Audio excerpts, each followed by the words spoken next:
welcome to the Jsmusicschool YouTube channel. Today's video and blog, we're going to be looking at the caged chord system. The caged chord system is an absolutely brilliant way of improving your chord repertoire and knowledge of the fretboard. You can also use it in conjunction with scales to link things together. It's really good.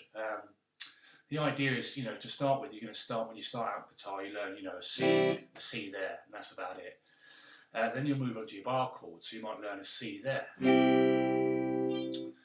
But to really give you different options when songwriting and different chord voicings, you want to learn all 5 shapes. So the word caged. So you have a C shape, an A shape, a G shape, an E shape, and a D shape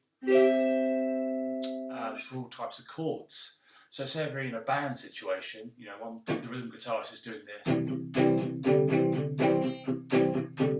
The other guitarist could be picking the D shape. Okay, so the idea is they're all based on your actual open chords. So you have, this is for the majors chords. So you've got C major there. Okay, now that chord then gets moved up like this. Okay, so you free up your first finger, that's the C shape. So that's the C shape. Now it can become 11 other chords. So like the Stones stuff, they use bits of C chords all the time. So that's the C shape. Then you've got the A shape. I prefer to bar that with my third finger. So that's the actual shape, because your open strings are doing work for you. So that's A, sharp B flat, B, C, C sharp, D. Again, when you're practicing this, remember to know what they're called. Okay, so that's a D. You don't want to be aimlessly learning chord shapes and not knowing what they're called. So that's the D there. In the A shape. Okay, and then you've got G major shape. Again, quite a stretch. So I need be an E flat major chord. Again, you might just find you use it in different parts of your song. Again, very Stones like. Okay. So I'll give you loads of different options. Okay, that's the G shape, E shape. Another most kind of common bar chord.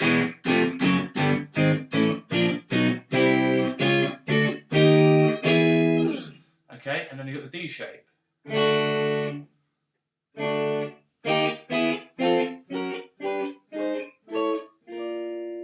Okay, so the idea is then you can not only practice those up the neck, but then practice it in different keys. Okay, so the first one we did was C major again. So I'm going to show you that one again. So that's C major there, and it's C shape. C major there, using an A shape. C major there, using a G shape, E shape, D shape. Okay, and now what you can do is practice it, for example, in the pictures. Again, all this can be found on the actual blog site with the text and the diagrams. Okay, so the first one we did was C major, all up the neck, and now we can do it with F sharp major. So the first thing you have to do is find out the first available F sharp. That will determine where your first shape will be. Okay, if you look, the C and the A shapes have their root note in the A string, the G and the E shapes have their root note in the E string, and the D shapes have the root note in the D string. Okay, so F sharp, the first available note on these 3 strings where you're going to start your chords, is this one. You can't do the G shape because it goes beyond the fretboard. So F sharp there. Again, always follows the word cage. So E, then D. Quick way of using that octave there. So that's D, F sharp major, and the D shape. Again, really cool. Eventually we do sus4, sus2s as well. So that's F major there, and then you go to the C shape. So you use your little finger there, see the C shape form there. A major there.